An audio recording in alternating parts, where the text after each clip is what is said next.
So that's the door. Yeah. Hey, this is Kaylin from Vice. Last week we investigated gun control in Puerto Rico, ate a boa constrictor as an aphrodisiac, worked out with supermodel Sarah Sampaio, and started rolling out season 2 of our HBO show on YouTube. This week we've got a whole new slate of videos for you to check out. This is the latest on Vice. In the first episode on NOISEY's new 10-part series on Atlanta, host Thomas Morton meets longtime stick-up boy Curtis Snow while explaining what Atlanta means and why it's become the center of drug trafficking and rap music. But I'm still on the same mission I was on when I met Meech. You know what I'm saying? I'm Who's still Meech? on the same. Who's Meech? Yeah.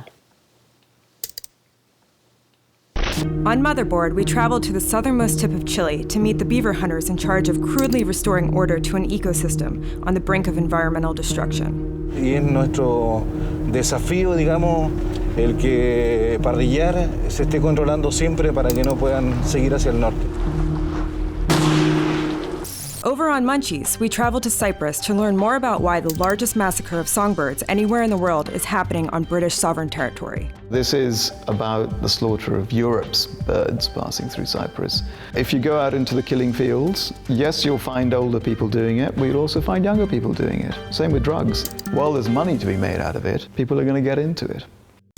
On Vice Sports, we talked to light heavyweight boxer Bernard Hopkins about cutting coupons, why he's not human, and what would happen if he wasn't named Bernard Hopkins. I wish it was more of us that was bold enough to make boxing catch up with the other respected sports in America. They're thinking he's different. Now that aggravates somebody like a rash that itches. I'm a problem.